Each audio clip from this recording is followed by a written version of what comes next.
அடிக்கிற வெயிலுக்கு நம்ம ஸ்கின்னை ரெஃப்ரெஷிங்காக வச்சுக்க ஒரு நல்ல ஃபேஷியல் பண்ணால் செம்மையாக இருக்கும்னு தோணுதில்ல. அது தாங்க இந்த ஐஸ் ஃபேஷியல்.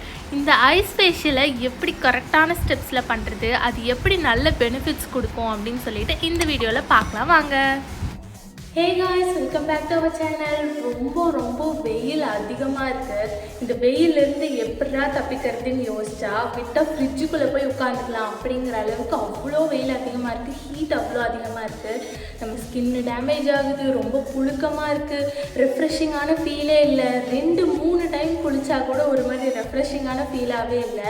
ஸோ இதில் இருந்தெல்லாம் தப்பிக்கிறதுக்கு உங்களுக்காகவே ஸ்பெஷலாக ஒரு ஃபேஷியலை கொண்டு வந்திருக்கேன். கண்டிப்பாக இப்போ எல்லாத்தோட வீட்லேயும் ஃப்ரிட்ஜ் இருக்கு இல்லையா?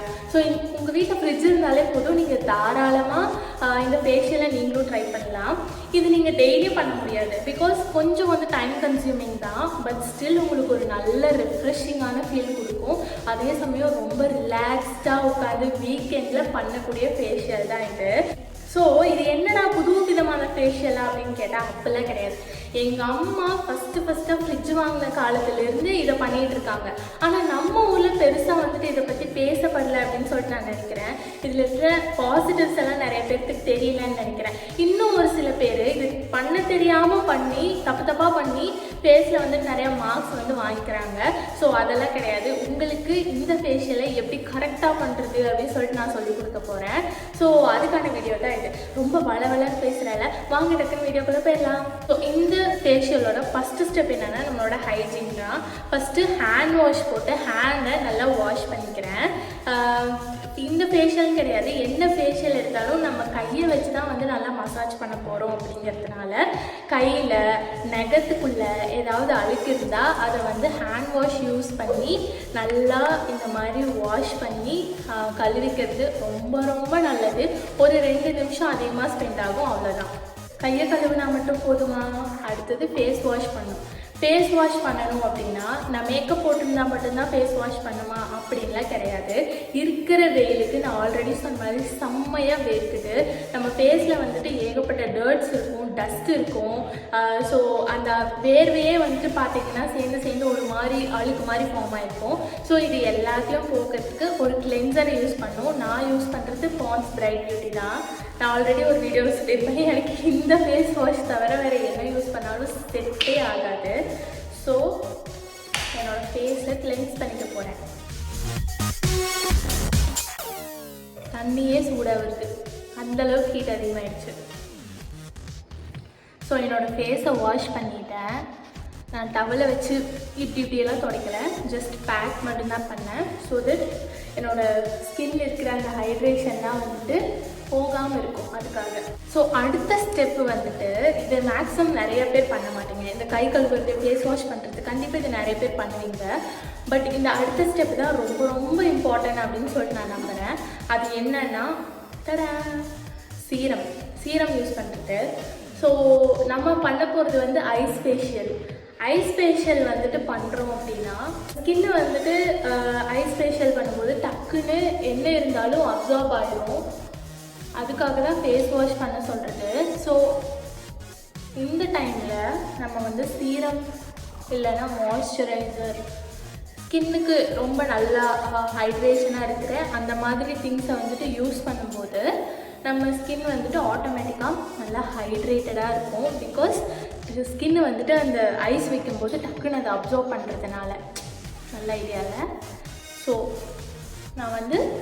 நான் சீரம் இப்போ அப்ளை பண்ணியிருக்கேன். ஒரு 2 மினிட்ஸ் விடுவோம், let it absorb by the skin. So அது நல்லா ஸ்கின்ல அப்சார்ப் ஆகட்டும். அடுத்து ஐஸ் ஃபேஷியல் எப்படி பண்ணுறது அப்படிங்கிறத பார்க்கலாம்.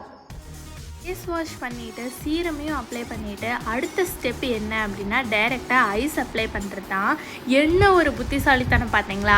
ஐஸை நான் ஹாட் பாக்ஸில் எடுத்துகிட்டு வந்திருக்கேன், ஏன்னா டக்குன்னு கரையாது அப்படிங்கிறதுனால. கண்டிப்பாக இந்த ப்ராசஸ் கொஞ்சம் மெஸ்ஸியாக தான் இருக்க போகுது, ஏன்னா தண்ணி நிறையா வடிய போகுது ஐஸ்லேருந்து. ஸோ அதனால் ஒரு டவலை கீழே போட்டுக்கிட்டேன். அப்புறம் ஒரு நல்ல கர்ச்சிஃபு, சாஃப்டான காட்டன் கிளாத்தில் இருக்கிற பியூரான கர்ச்சிஃப், அதாவது க்ளீனாக டர்ட்டெல்லாம் இல்லாமல் க்ளீனாக இருக்கிற ஒரு கர்ச்சிஃப் எடுத்துக்கிறேன். அதுக்குள்ளே ஐஸை வச்சு நான் என்னோடய ஸ்கின்னில் டேப் பண்ணி எடுக்கிறேன். ரொம்ப வந்துட்டு தேய்க்கலை போட்டு, ஏன்னா நம்ம ஆல்ரெடி சீரம் வந்து போட்டிருக்கோம். அந்த சீரம் போட்டிருக்கறனால இப்படி நீங்கள் டேப் பண்ணி எடுத்தீங்கன்னாலே உங்களுக்கு நல்ல ரெஃப்ரெஷிங்கான ஃபீல் வந்து கிடைக்கும். அது மட்டும் இல்லாமல் அந்த சீரம் வந்து நம்ம ஸ்கின்ல நல்லா அப்சார்ப் ஆகிடும். அதுவே உங்களுக்கு செம்மையான ரிசல்ட் வந்துட்டு கொடுக்கும். ஸோ எவ்வளோ தூரம் முடியுதோ அவ்வளோ ஐஸ் க்யூப்ஸை எடுத்து நான் இதே மாதிரி கர்ச்சிப்ஸில் வச்சு டேப் பண்ணிக்கிட்டே இருந்தேன். ஸோ தட் இது ஒரு நல்ல ஃபீல் வந்து கொடுத்தது. ரொம்ப நேரம் கர்ச்சிஃப்லேயே வச்சோன்னு வச்சுக்கோங்களேன், ஒரு கட்டத்துக்கு மேலே அந்த சொரணையே இருக்காது, அதாவது அந்த சில்னஸே தெரியாது. அப்போ நம்ம ஸ்ட்ரெயிட்டாக வைக்க ஆரம்பிச்சிடுவோம். நம்ம ஸ்ட்ரெயிட்டாக ஐஸ் க்யூப்ஸ் வந்து வைக்கும்போது எப்போவுமே சர்க்குலர் மோஷனில் நல்லா தேய்க்கணும். அப்படி பண்ணும்போது நம்மளோட பிளட் வெசல்ஸ்லாம் நல்லா ஃப்ளோ இருக்கும். ஸோ தட் நம்ம ஸ்கின்னுக்கு ஒரு நேச்சுரலான க்ளோ கொடுக்கும். அது மட்டும் இல்லாமல் நம்மளோட ஸ்கின்னு மேலே இருக்கிற ஓப்பன் போர்ஸ் எல்லாமே க்ளோஸ் ஆகிடும். ஸோ தட் இது செம்மையான ஒரு பிரைட்னிங் ஏஜென்ட்டாகவும் இருக்கும் அப்படின்னு நான் நம்புகிறேன். ஏன்னா எனக்கு இது இப்படி தான் ஒர்க் ஆகிருக்கு. ஸோ என்னோடய ஸ்கின்ல வந்து பார்த்திங்கன்னா கொஞ்சம் ஆக்னி அதெல்லாம் இருக்குது. ஆக்னி எல்லாம் போகிறதுக்காக நான் ஒரு டைப் ஆஃப் ஐஸ் ட்ரீட்மெண்ட் வந்து யூஸ் பண்ணுவேன். அது என்ன அப்படின்னா, அங்கே ஆக்னி இருக்குது, அதுக்காக நான் என்ன பண்ணுறேன்னா ஐஸ் க்யூப்பை வந்து அது மேலே வச்சு ஒரு 5 செகண்ட்ஸ் அப்படியே விடுறேன்.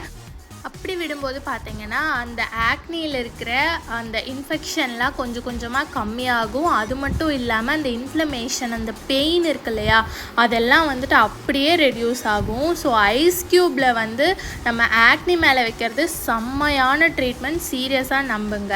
ஸோ அதுக்கப்புறம் வந்து என் கையில் நல்லா சில்லுன்னு இருந்தது, அது எல்லாத்தையும் நான் வந்து அப்ளை பண்ணிக்கிட்டேன். ஸோ அதுக்கப்புறம் என்னென்னா, நம்ம கண்ணில் இருக்கிற டார்க் சர்க்கிள், நம்ம கண்ணில் வந்துட்டு டார்க் சர்க்கிள் இருக்கிறது என்னென்னமோ மெத்தட் யூஸ் பண்ணியும் எனக்கெல்லாம் போனதே கிடையாது. அப்படி இருக்கும்போது நான் இந்த ஐஸ் க்யூப் மெத்தடை யூஸ் பண்ணுவேன். எப்படி நம்ம பிம்பிள் மேலே பண்ணமோ அதே மாதிரி கண்ணுக்கு மேலே டைரெக்டாக ஐஸ் க்யூப்பை வைக்காமல் இதில் போட்டு வைக்கணும், கர்ச்சிஃபில் போட்டு வச்சுட்டு ஒரு 5 செகண்ட்ஸ் விட்டிங்கன்னா செம்ம ரெஃப்ரெஷிங்காக இருக்கும். ட்ரஸ்ட் மீ கைஸ், நான் அப்படியே தூங்கவே செஞ்சுட்டேன். அந்த அளவுக்கு வேறு லெவலில் கம்ஃபர்டபுளாக ரெஃப்ரெஷிங்காக இருந்துச்சு அப்படின்னு தான் சொல்லணும். ஸோ ஐஸ் க்யூப் எல்லாம் மசாஜ் எல்லாம் முடிஞ்சதுக்கப்புறம் என்னோடய ஸ்கின் வந்துட்டு இந்த மாதிரி தான் இருந்தது. நல்ல ரெஃப்ரெஷிங்காக என்னோடய பாடிக்கே அந்த ரெஃப்ரெஷ்மெண்ட் வந்து போச்சு அப்படின்னு தான் சொல்லணும். ஸோ வேறு லெவலில் இருந்துச்சு அப்படின்னு தான் சொல்லணும். எவ்வளோ ப்ரைட்டாக இருக்குதுன்னு நீங்களே பாருங்கள், நல்லா கண்கூடாவே பார்க்கலாம் அந்த டிஃப்ரென்ஸை. இதுக்கப்புறம் ஒரு ஸ்டெப்பு வந்து பாக்கி இருக்குது. அது என்ன அப்படின்னா மாய்ஸ்சரைசர் அப்ளை பண்ணுறது.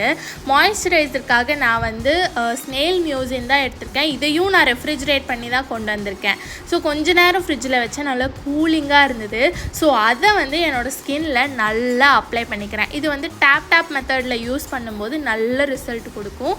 அது மட்டும் இல்லாமல் நல்லா மாய்ஸ்சரைஸ்டாக வச்சுருக்கும் நம்மளோட ஸ்கின்னை.